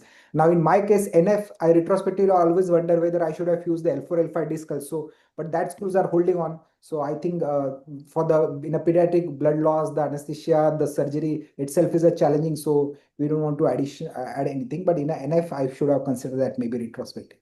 Because if they're so tiny, do you also worry about crankshaft if you've not fused the anterior column? Yes and no. In a NF, yes, the fusion mass also can bend, but a crankshaft at L5S1 with a cage anteriorly sitting is not that worrisome for me. I meant the L4-5 when you go to L4, L5, yes, it could be, yes, I agree. Right. Great. So I think that was wonderful. It covered everything. Thank you, Dr. Tushar Rathod. That was a lot of experience coming on the table. And let's move on to another contentious topic, which is related to spondylolysis, and that's the sagittal balance, because that really mucks up our head, and it's a thing that's still dynamic, and we still don't know the correct answers. And again, we have a star from the East, Dr. Murali Venkatesan, and he is going to talk to us about or show us cases which will drive home some takeaways. Murali, it's all yours. Thank you, sir. From South. Sorry, I have a issue with the screen share. Yeah, I can share the screen. Is it Akash sharing it? Yes, sir. I'm sharing. Yes, sir. Thank you very much, Akash. Some troubleshoot. I couldn't see the screenshot better. Thank you. See, spondylolisthesis is a sagittal deformity. So whenever we see a spondylolisthesis, whether it is a low-grade degen or ischemic or a dysplastic high-grade, one has to think about the sagittal balance. What is happening with the focal, local sagittal and globally? So one has to think about the sagittal balance whenever we see a case of spondy, whether it is a child or an adult. It is Dobusset who introduced the biomechanical concept of cone economy. We all know that to stand upright, to maintain a posture within a smaller zone of cone with less muscle expenditure and energy expenditure, you need a healthy spine. If you have a deformed or a pathological spine, you will have compensatory mechanisms and you will have a bigger zone of economy. That means your muscles has to work tirefully, and then whatever the anatomic alignment is not ideal, and the muscle fatigue, and patient will be symptomatic. So that is basically the cone of economy. And this enlightened us about the curves, their harmonious and relationship, cervical, thoracic, lumbar, and what happens when one curve is pathological, there is the reciprocal changes in the other curve. And these natural spinal curves are actually married to the pelvis, the pelvic parameters, and they are in a coupling relationship that we will see in the next subsequent slide. Next one, please.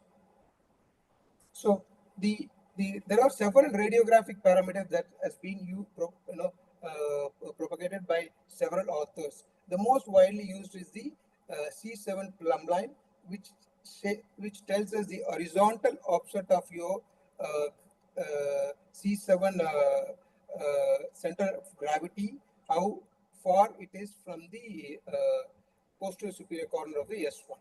So the ideal should be -5 to 2.5. Anything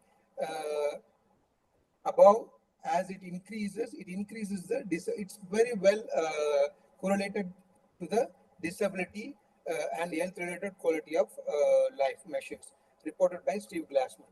So then they came C2 as well, because the cervical spine as such is a part of the curve. It does undergo hyperlordosis as a compensatory mechanism. So C2 plumb line was included, and then some authors propagated that the head plays an important role, because the whole global spine is to place the head on the center of the pelvis, so to maintain erect posture. So we should include cranium, the center of the cranial mass, as a gravity line. So these are the three linear lines that you could see in the literature, but widely used is C7 plumb line. The downside of C7 plumb line is it's a linear measurement. It has you have to calibrate the radiographs, and also when the trunk shifts forward, when there is a forward stroke because of aging spine or high-grade spondylolisthesis, and you will have compensatory mechanism with retroversion of pelvis. So the pelvic tilt and forward tilt of the body can impact the actual SPA. You can have a false reading. But the angular measurements like C7 tilt, T1 pelvic angle, T1 pelvic index angle, and T1 sacral slope angle, there is a lot of angles. But these are angular measurements. They don't need calibration, and they are not affected by the pelvic tilt or neither by the forwards to posture that we adapt as we age, or because the decompensation for the stenosis. So the T1 PA is widely used by the Europeans, and SPA is still used in most parts of the world. Next slide, please. So the pelvic parameters are very important. Pelvis forms the basis for the spine to sit. Okay, and in that we need to know the shape of the pelvis. The shape of the pelvis is the pelvic index, the morphology. The pelvic index is very important because it's very constant and unique for each person. It's a morphogenic parameter. It doesn't change with age after skeletal maturity, or it doesn't change with position. So it's fixed. If I have a pelvic incidence 55 and my pelvis is 55, pelvic incidence, whatever the position I am in. The other two parameters are the pelvic tilt and sacral slope, and they are the compensatory parameters, and they can be positional, and they can come in as a compensatory mechanism to compensate for the loss of your lumbar alignment. So the pelvic incidence is a combination of pelvic tilt and sacral slope.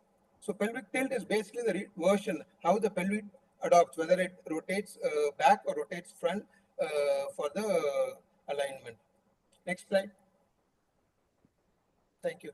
The spinopelvic, there is a coupling relationship between, so the pelvic incidence and the lumbar lordosis should match. There should not be any mismatch.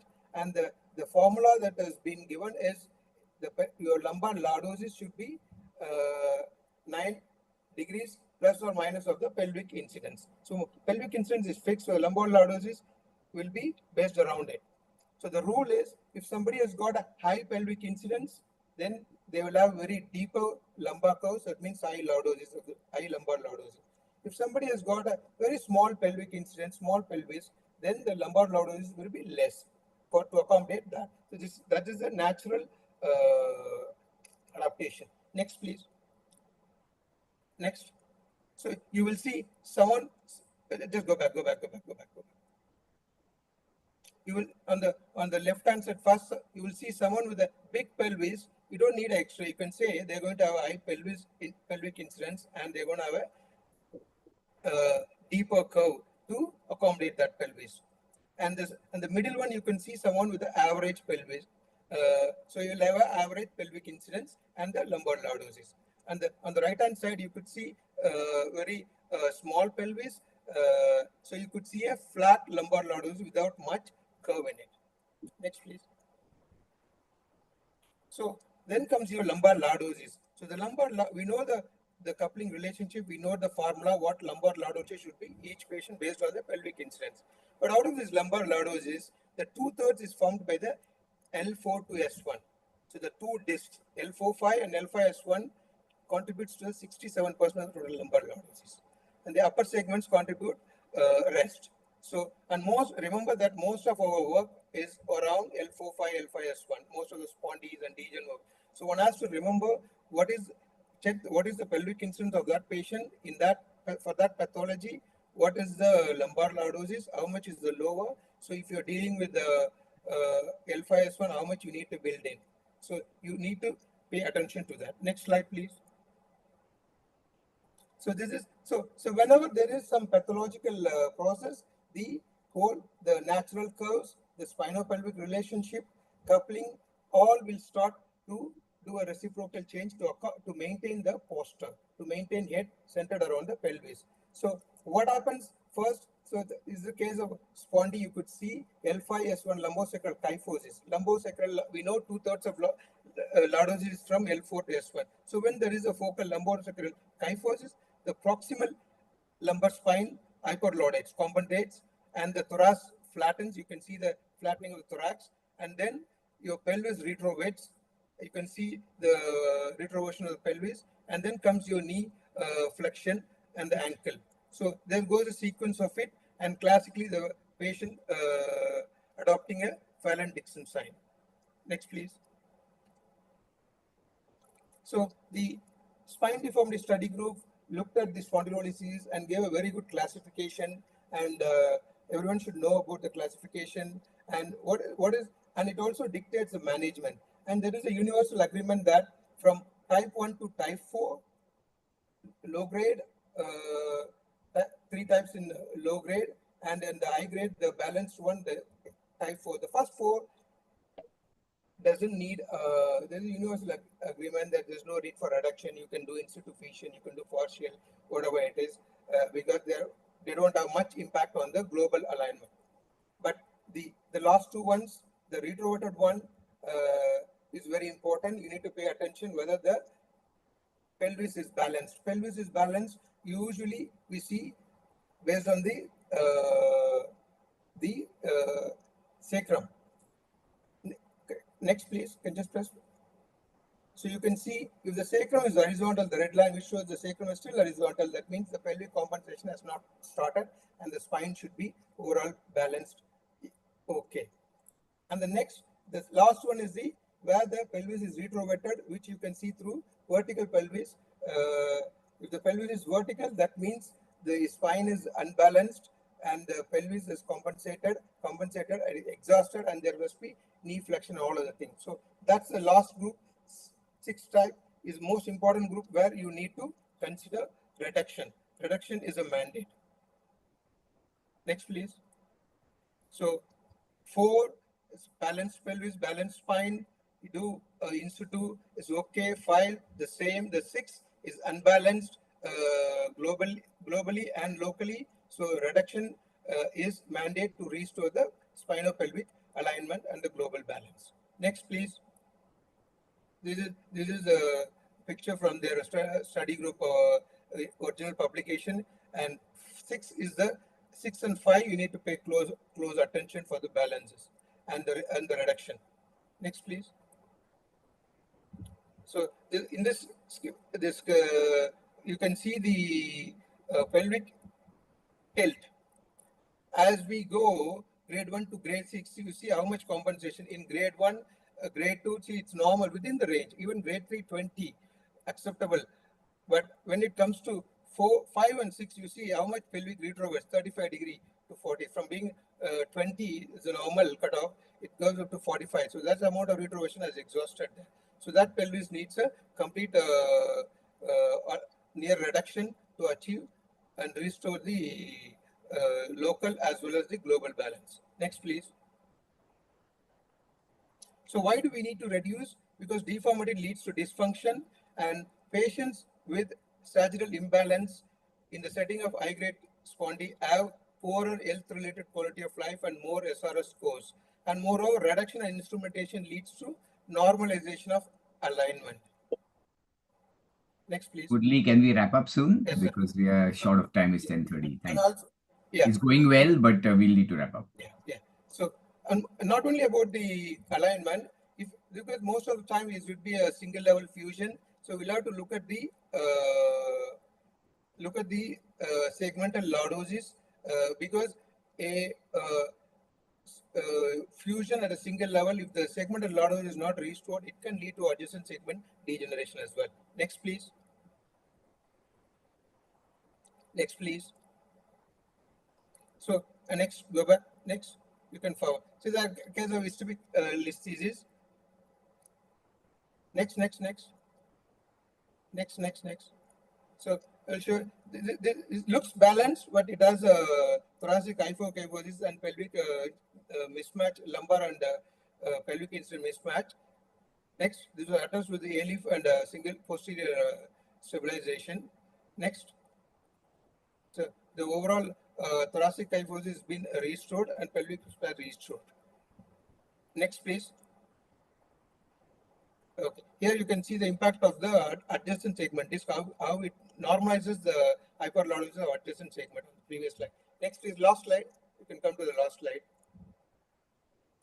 So the main rule is the center of a C7 or a C2 or a cranium should fall on the femoral head or just behind it. If it is ahead of it, front of it, it's abnormal. And the pelvic incidence should, lumbar lordosis formula should be maintained, and we should, in a single level fusion, we should respect the local segmental lordosis and we try to recreate. It's like a artistry of the spine balancing is like artistry of the stone balancing. Thank you. Sorry, I've taken enough time. Thank you, Murli. It was a comprehensive sagittal balance, because it was quite a big topic, and we can have a webinar on this. You really covered it very well. We move on to the next presentation, and now we'll have a rapid fire. Dr. Ashutosh Sabnis will be showing a case, osteoporotic spondylolisthesis, and how he manages. Over to you, Ashutosh. Yeah, just let me know if my screen is visible. Now we have a rapid fire. Will be in very crisp time. Oh, am I visible here? Yeah. But you're not share the screen. Screen not visible, Ashutosh.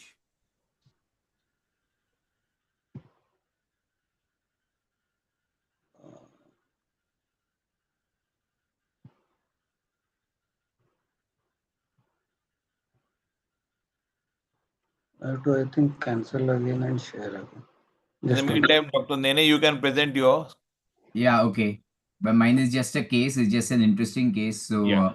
Rapid fire. Screen here and share. And that's my screen and that's my case. So this is a 60-something-year-old fit lady who comes with a long history of a successfully done spondy surgery. And now she comes with pain. And you see her MRI is normal, but she has claudication. So clearly there's something else off. So logically, you would think of dynamic X-rays, and you see there's mobility at the adjacent level. So this is traditionally the ASD that's happened after a high-grade or a mid-grade spondy fusion. Though at 6 years, it is contentious to call it ASD because it could be just natural history. Within 2 years, you'd call it ASD. That's the first takeaway. Now, once you have this kind of an instability, you would check up the MRIs and you can see that there's fascial fluid. But what is distinctive here is that there is axial and translational instability, but there's really no neural compression. And this, in my book, would have made a case for no decompression, just stabilization at the adjacent level. When you think about going posterior, it may mean dismantling the whole lower assembly and then reinserting the rods. And I've been a big fan of Ayush's, so I said maybe a lateral approach could be an option here. Would you all agree with this? Maybe, okay, because there's no decompression needed. It could be a quick, smooth, in and out surgery. So that's what we attempted. We went and did an OLIF in the traditional way, and the anterior plates were quite popular. So we reinforced a large-sized cage with a plate also, and we got a pretty good disc height, indirect reduction, but I would say near complete reduction and a good disc height and a good purchase of screws, almost bicortical screws. So would you all agree that this is a well done surgery? I think it is a well done surgery, but see what happens.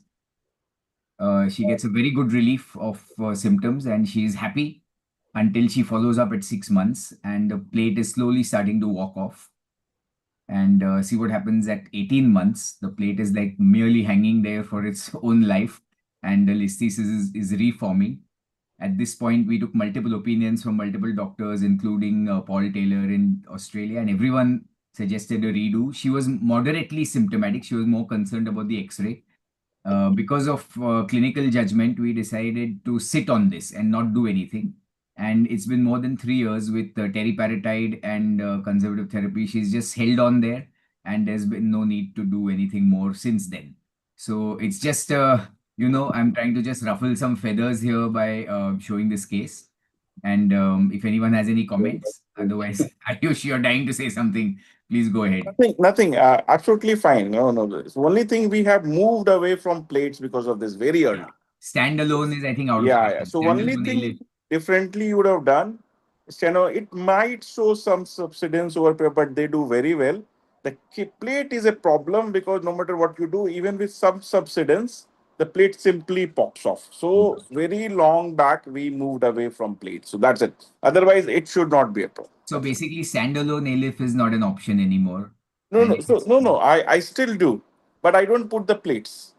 Only the cage. I have a small series where we have done only the cages, not the plate. Plate is a problem because the moment there it is moves even out and makes the X-ray yeah, look it ugly. just pulls out. That's it. That's it. Nothing else. Nothing else. Right, Dr. Hadgaonkar, it's all yours. Unless Murli, your question is Yeah, a burning question. I will just quickly wrap Time up conscious. because in want of time, this is a 25-year-old lady, back and leg pain, significant pain, and she was worsening over the period of time. And Your this was, screen needs to be corrected, Shailin. is it seen? No, Is it? no.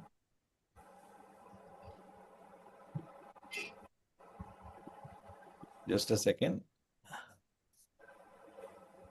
Because I am seeing it here. We cannot see your screen, Shailesh. Just a second.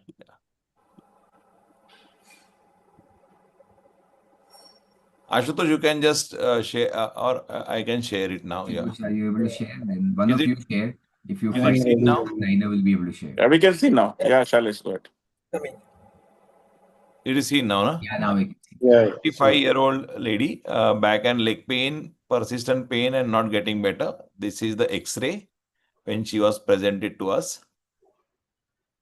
And all these pelvic parameters, PI, we can see, tilt, sacral slope, and this was the MR, optosis. Again, a challenging case. We did the CT and we planned for whether we should do anterior, posterior, combined, and we have some experience of doing only posterior in such cases where we put one additional screw, jack it up, anchor, distract slowly, very carefully. You need to do this maneuvers. You need to do an anterior decancellation of the anterior shell, which is formed anteriorly. It doesn't come easily. We had to tie up the lower limbs also to give some extension to the legs, and the table also need to be broken at times. And we try to do these maneuvers 2-3 times to jack up, distract, reduce, release, and come back again. And this was the final picture. Now it is few years of the follow-up, and we have a couple of cases where we have done a monoblock fixation like this. Any comments? Excellent. I think it's a great outcome, and I think it requires a lot of surgical wizardry, which you of course have. And it's important that all your screws are in the right place. The length of the screw is as long and as, if possible, bicortical. Yeah. So very well done, I think. Yeah. Should we quickly jump to Ashutosh's case? Yeah. I'm just logging out. Yeah, Ashutosh. Yeah, just a moment.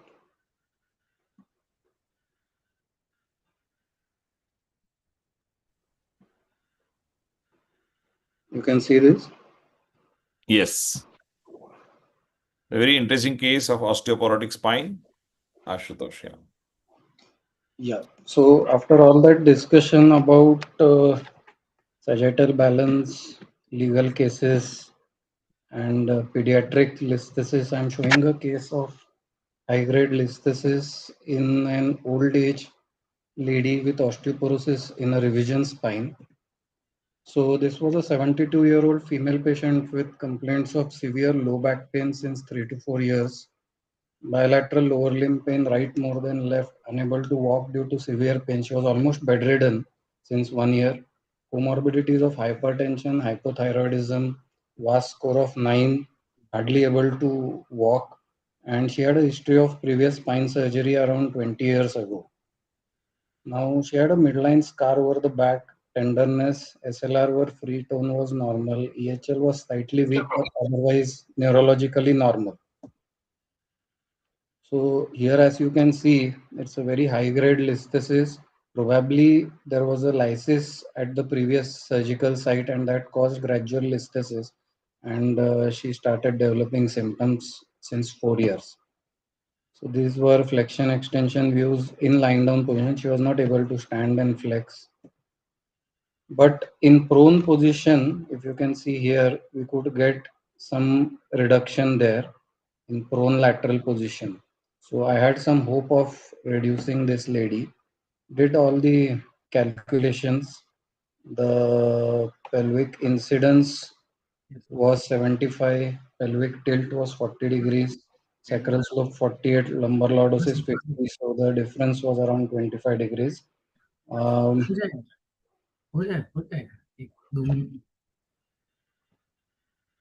Hello.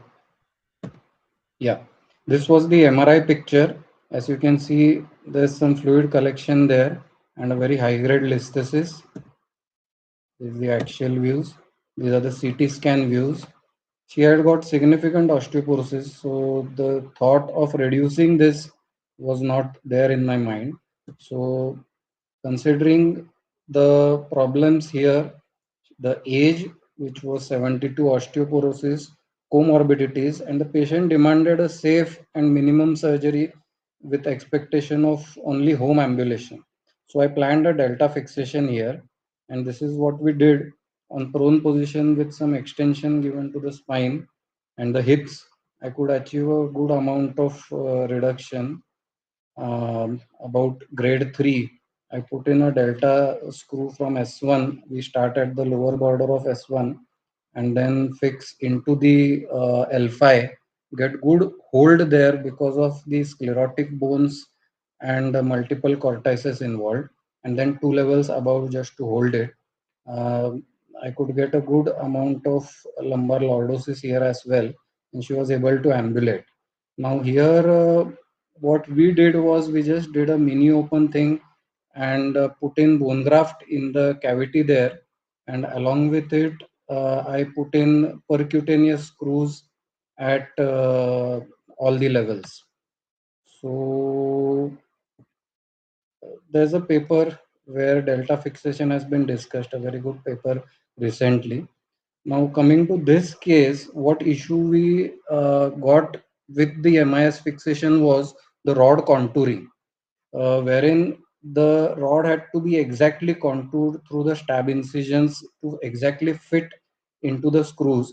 Any amount of inadequate contouring would cause the screws to back out. It was so osteoporotic. So what we did was a new technique wherein I roughly contoured a rod, where you can see in the left of the screen, the titanium rod, and created a track through the screws under the muscle. Then I cut a template rod which we have, and this template rod I roughly contoured according to the titanium rod. We put in through the tunnel we had created, and I put in the inis which contoured the template rod as per the shape of the spine, because we didn't want any reduction. And then we took out the contoured rod, and then we did the exact contouring of the titanium rod, and we could achieve the exact fit of the rod needed. We published this article, but this is quite challenging to do in a minimally invasive way. Thank you.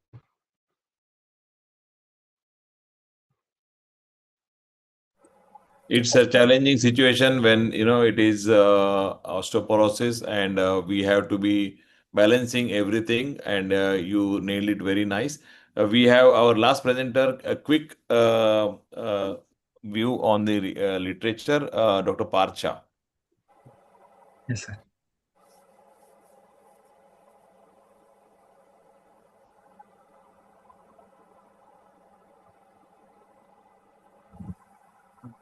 Am I visible? Yes. Yes. So I am here presenting a review of literature. So as this is the historical background which we all have known, the different classification from 1932 to 2014, and it's evolving since then. The first we are seeing the conservative management paper by the Cushing, which is saying that 75% manage non-operatively and only 31% of the sleep progress into a low-grade degenerative listhesis at 5 years, and non-operative management is still the first line of therapy for most of the patient. And we have the NAS guidelines 2016. According to that, we have 85% success rate for grade 1, grade 2 degenerative listhesis by bracing and physiotherapy. So the surgical management, the most important trial which we have seen is the sport trial, which is showing a good follow-up of a surgical management in, and a relative and absolute indication which are for them are the cauda equina, more than 6 months failed conservative trial, progressive sleep, significant disability, or refractory radiculopathy. And we have seen surgery is a good benefit for them. And the surgical part, they are still using the TLIF is very much ahead of posterolateral fixation with no interbody cage. The durability is also confirmed of a surgical management or over the 4 years, and confirm that the surgical benefit were not transient, but it is maintained superior all of the 4 years. So then the Gogawala et al., the 2016 paper, fusion added to the laminectomy, is it good or not? And there is a paper which is very popular paper, and it is saying that fusion yielded improved physical health and component scores, and reoperation rates were lower in the fusion group than laminectomy alone group.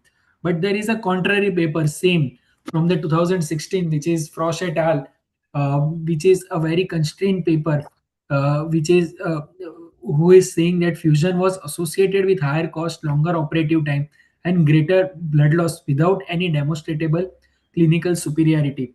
So there is a paper comparing all the three things, all the three RCT by 2018 by Inos, testing that the decompression alone, decompression plus fusion, and decompression plus stabilization, all the three groups have demonstrated similar clinical outcome, further questioning whether fusion is necessary for all the patient with decompression or not. So the practice is changing since nowadays. A Norwegian RCT is directly compared decompression alone versus decompression with fusion with the compelling result, and it is saying that there is similar improvement in disability between both the groups. And now we are going forward to the individualizing the treatment for each and every person according to their instability, back pain, and sagittal profile. And the minimally invasive thing is making a way. So a latest paper from 2025, Zhang et al., which is showing ULIF, which is an endoscopic unilateral fusion versus MIS TLIF, is showing a very good and promising result than MIS TLIF also. So towards the we are going towards the precision in spondylolisthesis, where there is a low grade stable degenerative spondylolisthesis. Decompression alone may be sufficient. When it is a instability or mechanical back pain, consider fusion is necessary, and individualized strategy on the patient specific factors alone, it not the diagnosis. So the conclusion is future research gaps are still there, which is endoscopic spine surgery for spondylolisthesis. Long-term RCT data is still needed for the minimally invasive and the endoscopic part, and optimal type of surgical intervention in progressive low-grade sleep is also a very important research topic for the future part. Thank you so much, everyone. Thank you, Parth. I request Dr. Rupinder Chahal, our Program Director, ASSI, to propose the vote of thanks. Thank you, Shailesh. The program was very well received and attended. Can be goed by that Dr. Abhay Nene. It's the first time I'm seeing him attending the seminar from beginning to end, and normally he's there in 1 or 2 webinars at one time. And then Dr. Ajoy Shetty and Appaji Krishnan. First time I'm seeing him on, or his video is on throughout the webinar, which is never there even in the ASSI meetings.